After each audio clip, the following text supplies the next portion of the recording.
इस सीट के नीचे आज भी लाख है। अच्छा, यहाँ पे महल था, महल पे दुर्योधन ने आग लगा दी, महल जल गया। यहाँ से अंडरग्राउंड तो सुरंग है, ये सरकार ने बंद कर दी और अंग्रेजों के शासन पे बंद हो गया था जब हमारा देश गुलाम था, ये बंद कर दिया। तो यहाँ से सुरंग बनाई, पांडवों को बचाने के लिए महल पे आग लगी। तो ये सुरंग किसने बनाई बोलो आप? बोलो पंडित जी, आप तो पंडित देवता लोग हैं और आप भी देवता लोग हैं, जब भुनों से आप लोग। तो ये सुरंग किसने बनाई? पांडव ने बनाई। ना पांडवों को तो जलाने के लिए ठीक है, तो वो महल तमाम- बनाया, यहाँ पे मकान बनाया। हमने तो बनाई। तो वो कौन था? विदुर जी। हाँ, विदुर जी इंजीनियर था, विदुर जी, हाँ। विदुर जी इंजीनियर था। उसने तो यहाँ से नक्शा बनाया, जैसे आज मकान के नक्शा बनाते हैं, सड़क के नक्शा बनाते हैं, वो तो इंजीनियर था। और उनकी जो लेबर थी, काम करने वाले, वो कौन थे? मजदूर, वो चूहा थे, जेलिया मशहूर। चूहों ने यहाँ से सुरंग बनाई, विदुर जी ने यहाँ से नक्शा बनाया और पांडवों को बाहर निकाला। आते समय आपको नीचे सड़क पे पुड़िया में गुफा मिली होगी, जहाँ लिया धुंध ओडारी, बोलो पांडवों की धुंध ओडारी, वो है वो, जहाँ से पांडवों को बाहर निकाला। उसके अंदर जाएंगे आप लोग, अंदर जाके सुरंग में जाना, सुरंग में जाके आपको इतना छोटा शिवलिंग शिवलिंग है मिलेगा। अंदर। ऊपर शेषनाग का आकार होगा, ऊपर से पानी टपक रहा है। उसके ठीक सामने से जो सुरंग है वो विराट राजा के यहाँ निकलती है, जहाँ पे पांडवों ने नौकरी करी है। विराट राजा की नगरी कहाँ है? ये चक्रवता नागठात के बीच में विराट खाई है, गढ़विराट, वहाँ पे पांडवों ने नौकरी करी है। और उसके बगल में फिर दूसरी सुरंग है, वो आपके कुरुक्षेत्र में निकलती है, जहाँ पे महाभारत की लड़ाई शुरू हुई है। उसके अंदर फिर तीसरी सुरंग है, वो आपकी केदारनाथ बद्रीनाथ निकलती है, जहाँ से पांडव लोग स्वर्गारोहिणी गई।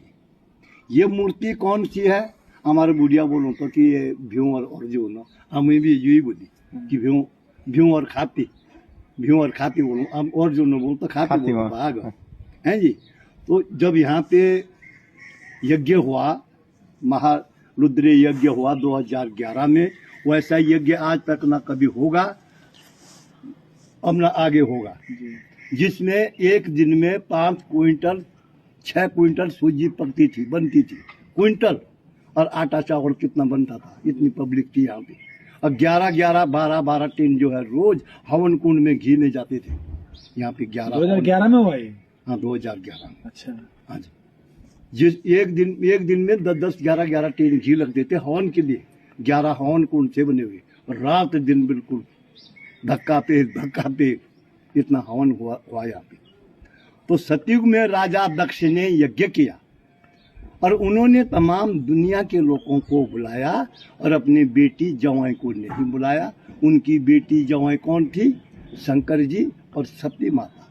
तो सती माँ ने बोला शंकर जी के लिए कि पतिदेव, मेरे मायके में आपके ससुराल में यज्ञ हो रहा है, आप चलिए। उनके पति ने उनको जवाब दिया, शंकर जी ने, देवी हमारे लिए कोई चिट्ठी नहीं, कोई बुलाव नहीं, हम लोग वहाँ जाएंगे तो वहाँ पे हमारा अपमान होगा। ये जब कोई शादी ब्याह हो, कोई त्योहार बार हो, तो रिश्तेदार अपना बहनी बेटी बुलाए मायका हैं, तो उनको कार्ड नहीं दिया अपने जुआई के लिए, और बेटी के लिए शंकर जी ने कार्ड नहीं दिया। सबको बुलाया दुनिया के लोगों को, उनको कार्ड नहीं दिया। तो माता जी ने बोला कि मायके चलो, ससुराल अपने। तो शंकर जी ने जवाब दिया, तो माता जी का और उनका आपस में लड़ाई झगड़ा हो गया। आज जो है पति और पत्नी का जो झगड़ा होता है, आज ये उसी समय से चल के आया है। तो सती माँ अपनी मायका गई, उसने अपनी पति की बात नहीं मानी, वो अपनी मायका लौटी और वहां जाके उसने अपने पिताजी को सभा के बीच में नमन किया, नमस्कार किया, और दक्ष राजा ने अपने बेटी का नमस्कार स्वीकार नहीं किया। दक्ष राजा ने, उसने मुंह फेर दिया। उसको फिर अपने पति की याद आई कि मेरे पति ने सत्य वचन बोला था कि वहां जाएंगे तो अपमान होगा। उसको क्रोध आया सती माँ को, हवन कुंड में कूद पड़ी और भस्म हुई। शंकर भगवान को पता लगा कि मेरी धर्म पत्नी भस्म हो चुकी है। उसको क्रोध आया, उसने अपने सिर से जटा उखाड़ी और पृथ्वी पे पटका। गुस्से में गुस्सा हो गया शंकर जी, पृथ्वी पे पटका और वीर और भद्र भगवान पैदा हुआ। ये शिव की जटों से प्रकट हुए वीर भद्र। जब ये सामने खड़े हुए तो इन्होंने कहा, महाराज आपने हमें क्यों याद किया? शंकर जी ने बोला कि जाओ मेरे वीरों और मेरे पहलवानों, दक्ष राजा का यज्ञ हो रहा है, उसका यज्ञ भंग कर दो और उसका सिर काट दो। अब सूर्य जी ने बोली कि मेरे शेरों को सिर दो, काट देना उसको, और जो जानवर आपको रास्ते में मिलेगा सबसे पहले उसका सिर काट के राजा दक्ष के धड़ पे लगा देना। तो इस समय राजा दक्ष का सिर किसका है बेटा? बकरे का। बकरे का। ये बाकर लगी कुंभ, ये देवता का बाकरा, ये उसी समय से चल के आ रहा है। बकरे का है दक्ष राजा का सिर, बकरे का। सतयुग में इनका रूप है वीरभद्र और त्रेता युग में इनका रूप है जय और विजय, और द्वापर में इनका रूप है द्वार और पाल, और इस कलयुग में ये शंकर जी हैं, इनका हीरे मोती का मुकुट है, और ये दानव है राक्षस, इसके खोपड़ी पे ऊपर मुंडी है, ये मसान का निशान है। और जो ये सामने शिवलिंग है, ये शिवलिंग धर्मराज युधिष्ठिर महाराज ने इस शिवलिंग की स्थापना करी है। इस शिवलिंग का नाम है मडलेश्वर महादेव के नाम से। हमारे लाखा मंडल के अंतर्गत में 24 गांव आते हैं। हमारी जो खत है ये 24 गांव की, जौनसार में खत बोलू, गढ़वाल में पट्टी कहते हैं। तो 24 गांव के बीच में जिनकी मृत्यु होती थी, वो चाहे लेडीज है या पुरुष है, बूढ़ा है या जवान है, उनकी डेड बॉडी शिवलिंग के सामने सिलाते रखी जाती थी। पुजारी अपने घर से गंगा यमुना जल लेके आते थे, मंत्र द्वारा उस पे जल का छीड़ा मारा, मरा हुआ आदमी जीवित होता था। ब्राह्मण देवता उसको अपने हाथों से दूध भात खिलाता था।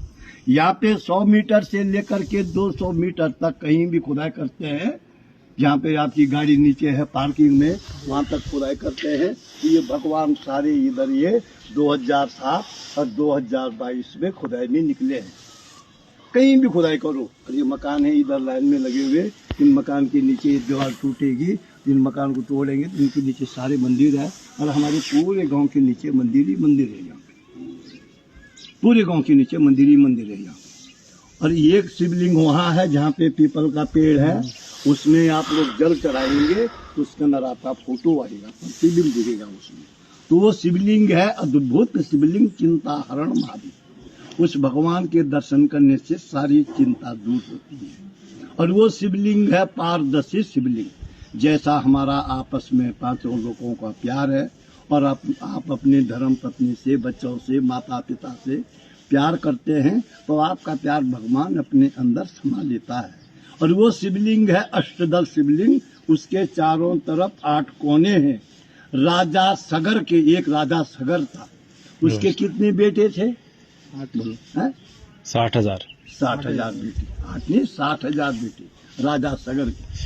और कपिल मुनि एक ऋषि मुनि था, उसने उनको श्राप दिया और सारे बच्चे भस्म हो गए। भागीरथ जी ने उनके कुल में 5वें 7वें पीढ़ी में जन्म लिया और शिव की तपस्या करी। कहाँ करी शिव की तपस्या, कुछ पता है बेटा? नहीं।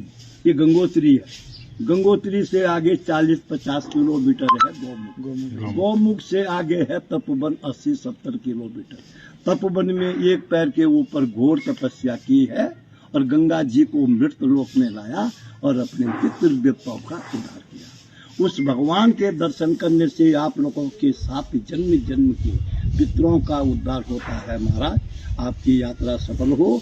जैसे पांडवों का परिवार स्वर्गलयनी वैकुंठ धाम में निवास आराम करते हैं, वैसे ही आपके पितृ देवता भी 7 कुल के पितृ देवता वैकुंठ धाम में आराम निवास करेंगे।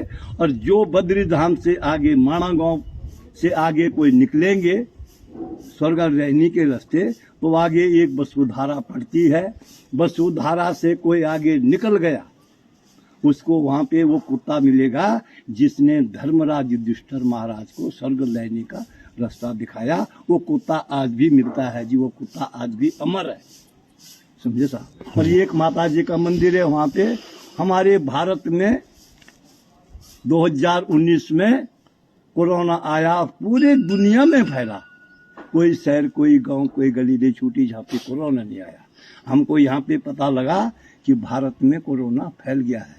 हमने उस माँ की पूजा करी है, यज्ञ हुआ है, हवन हुआ है, पांडव नृत्य हुआ है, तो हमारे पूरे इस क्षेत्र में अभी तक कोई कोरोना का मरीज नहीं निकला जब हमने उस माँ की पूजा की। जय उस माँ की इतनी बड़ी शक्ति है जी। अब आप लोग ऊपर चलेंगे, वहाँ पे माथा टेकेंगे और उसके बाद आप उधर जाना तो शिवलिंग पे जल चढ़ाना आपकी इच्छा है, और ऊपर चले जाओ आप लोग